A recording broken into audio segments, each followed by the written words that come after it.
ಒಂದು ವಿಡಿಯೋ, ಒಂದು ಆರೋಪ, ಒಂದು ಅಂತ್ಯ.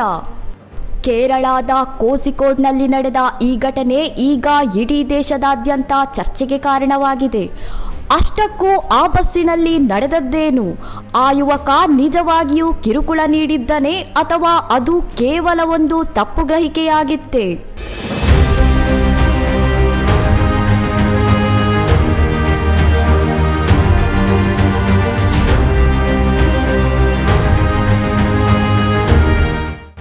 ಸೋಷಿಯಲ್ ಮೀಡಿಯಾ ಟ್ರಯಲ್ಗೆ ಮತ್ತೊಂದು ಜೀವ ಬಲಿ. ಬಸ್ನಲ್ಲಿ ಕಿರುಕುಳ ನೀಡಿದ್ದಾನೆ ಎಂದು ಯುವತಿಯೊಬ್ಬಳು ಮಾಡಿದ್ದ ವಿಡಿಯೋ ವೈರಲ್ ಆದ ಬೆನ್ನಲ್ಲೇ ದೀಪಕ್ ಎಂಬುವರು ಬಾರದ ಲೋಕಕ್ಕೆ ಪಯಣ ಬೆಳೆಸಿದ್ದಾರೆ. ಯುವತಿ ಮಾಡಿದ್ದ ಗಂಭೀರ ಆರೋಪದಿಂದ ಮನನೊಂದ ದೀಪಕ್ ನಿನ್ನೆ ಮುಂಜಾನೆ ತಮ್ಮ ನಿವಾಸದಲ್ಲಿ ನೇಣಿಗೆ ಶರಣಾಗಿದ್ದಾರೆ. ಸಾವಿಗೂ ಮುನ್ನ ಗೆಳೆಯರ ಬಳಿ ಅಳಲು ತೋಡಿಕೊಂಡಿದ್ದ ದೀಪಕ್ ತಾನು ಯಾವುದೇ ತಪ್ಪು ಮಾಡಿಲ್ಲ ಎಂದು ಹೇಳಿಕೊಂಡಿದ್ದರು. ಯಾವುದೇ ವಿಚಾರಣೆ ಇಲ್ಲದೆ ವಿಡಿಯೋ ವೈರಲ್ ಮಾಡಿ ವ್ಯಕ್ತಿಯ ಘನತೆಗೆ ಧಕ್ಕೆ ತಂದಿರುವ ಯುವತಿಯ ವಿರುದ್ಧ ಕ್ರಮಕ್ಕೆ ಆಗ್ರಹ ಕೇಳಿ ಬಂದಿದೆ.